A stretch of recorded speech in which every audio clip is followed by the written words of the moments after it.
Gopal, bathroom வரை வந்துட்டீங்களா கோபால்?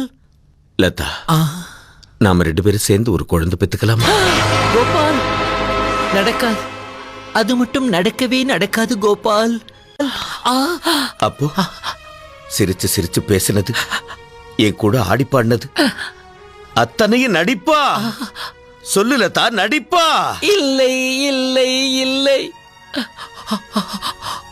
ஆமாம் கோபால், ஆரம்பத்துல காதலிக்கிற மாதிரி நடிக்கத்தான் நான் வந்தேன். கொஞ்சம் நடிக்கவும் செய்தேன் கோபால். ஆனா தூய்மையான உங்கள் அன்புக்கு முன்னால் என்னுடைய நடிப்பு தோத்து போச்சு கோபால், தோத்து போச்சு. நான் எவ்வளவோ முயற்சி செய்தும் என்னால நடிக்க முடியலே கோபால், நடிக்க முடியலே. இப்பவும் நான் சொல்றேன் கோபால், என் உள்ளத்திலே அவரை தவிர வேறு யாருக்கும் இடமில்லை. நீங்க வாங்கி தருகிற வீடுகள் பொருட்கள் எல்லாம் நான் வச்சுக்கிறேன். ஆனா என்ன நீங்க வச்சுக்க முடியாது கோபால்.